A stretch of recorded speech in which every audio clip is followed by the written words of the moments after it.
आज हम ख़त्त नस्ख़ क़दीम को मुकम्मल पढ़ेंगे, लेकिन उससे पहले मैं आपको बता दूं, ये ख़त्त नस्ख़ जदीद जब हमारा आखिरी सबक हुआ था उसमें मैंने आप लोगों को लिख कर दिखाया था कि ख़त्त नस्ख़ जदीद के बाद जब हम सीख लेते हैं तो हमारी तहरीर कुछ इस तरह की हो जाती है। इसी तरह जब ख़त्त नस्ख़ क़दीम हम सीख लेंगे तो हमारी तहरीर किस तरह की हो जाएगी, तो वो मैं आपको दिखा देता हूँ।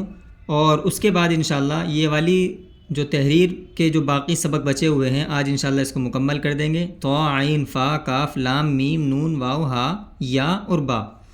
अच्छा, बा जो मैंने लिखा है ये इसलिए लिखा है कि बा या नून और वाव, देखिए वाव तो बिल्कुल अलग हो गया, सब हरूफ अलग अलग लिखे जाते हैं, इसलिए इनको तो लिखने की बिल्कुल भी ज़रूरत नहीं है। इसी तरह बा के मिलते जुलते जो भी अल्फाज हैं, जैसे या है, इसको भी समझाने की ज़रूरत नहीं है, नून है, इसको भी समझाने की ज़रूरत नहीं है। तो जिनकी ज़रूरत है उनको मैं आपको लिख कर दिखा दूँगा। और उसके अलावा पहले मैं आपको ये हदीस जो ऊपर लिखी गई थी वो लिख कर दिखा रहा हूँ, ताकि आपको अंदाज़ा हो जाए कि ख़त्त नस्ख़ क़दीम का जो हमारा आखिरी सबक है जब ये मुकम्मल हो जाएगा उसके बाद आप किस तरह लिख पाएंगे, आपकी तहरीर किस तरह दिखेगी। देखिएगा ज़रा।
तो ख़त नस्ख़ क़दीम जब आप सीख लेंगे तो आपकी तहरीर इंशाल्लाह इस तरह की हो जाएगी। दोनों तहरीरों में फ़र्क ज़रूर होता है और वो बारीकियाँ हम लाइव के अंदर बताते हैं, सिखाते हैं क्या क्या फ़र्क होता है, कैसे कैसे चीज़ें बनती हैं, वो सारी चीज़ें।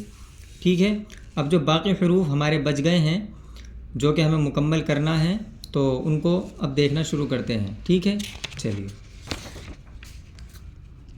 देखिएगा, हमारे हरूफ बचे हुए हैं तो को देखें आप, ये क़दीम है, मैं लिख देता हूँ एक बार ताकि याद रहे।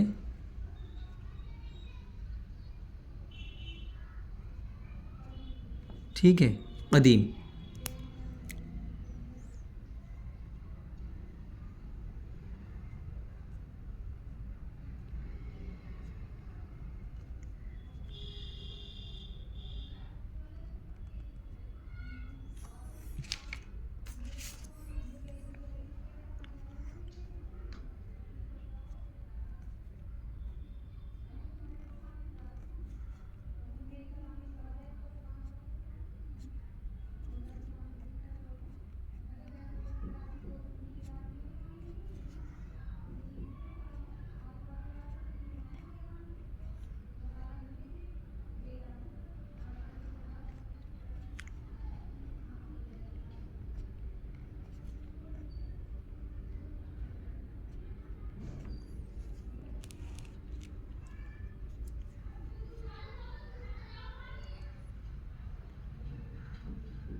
ये तवा की तख्ती हमारी मुकम्मल हो गई। अब तवा के बाद देखें आइन।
ठीक है, आइन की तख्ती भी हमारी मुकम्मल हो गई। अब देखिए फ़ा की तख्ती।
ठीक है। अब आगे देखिए, फ़ा की तख्ती के बाद हम देखेंगे छोटे काफ की तख्ती, क्योंकि बड़ा काफ तो नुक्ता लगाने से बन जाएगा बड़ा काफ।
ये जो काफ की तख्ती है हमारी, काफ की तख्ती और लाम की तख्ती बिल्कुल सेम होती है। ये ऊपर जो हम लगाते हैं डंडा टेढ़ा वाला, ठीक है, ये नहीं लगाएंगे तो लाम बन जाएगा, ऊपर का डंडा लगा देंगे तो काफ बन जाएगा। इसलिए लाम की तख्ती अलग से लिखने की ज़रूरत नहीं है।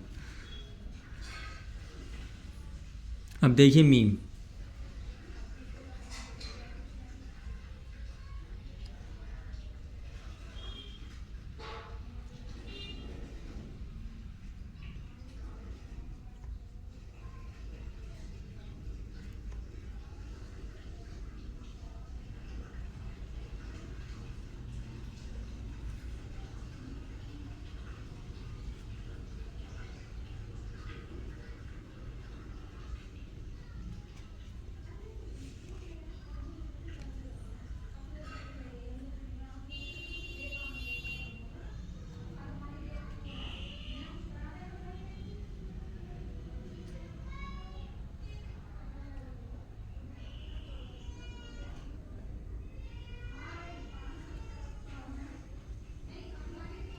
ये हमारी मीम की तख्ती भी मुकम्मल हो गई। उसके बाद में आता है नून। तो नून की अलग से लिखने की ज़रूरत नहीं है, क्योंकि नून मैंने आपको बता दिया था ये बा के उसमें आ जाता है झेल में। और वाव की अलग से लिखने की ज़रूरत नहीं है, क्योंकि वाव जो है सारे हरूफ इसके अलग अलग लिखे जाते हैं, इसलिए वाव अलग से लिखने की ज़रूरत नहीं है। ठीक है, चलिए वाव भी हो गया। इसी तरह हमज़ा भी अलग से लिखने की ज़रूरत नहीं है, ठीक है ना। ये भी आपका पूरा हो गया, इसकी भी अलग से लिखने की ज़रूरत नहीं है। अब बचा हाँ। हमज़ा के बाद या वगैरह भी सब उसके नून के देल में आ जाएंगे। अब देखें आप, दो चश्मी हाँ वाली हाँ,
ठीक है। ये तख्ती हमारी मुकम्मल हो गई है। और इसके बाद इंशाअल्लाह कोई और ख़त आप लोगों को सिखाया जाएगा। कमेंट करके बताएं आप इसके बाद ख़त्ते दीवानी, ख़त्ते सुलूस, ख़त्ते रिक़ा कौन सी सीखना चाहते हैं।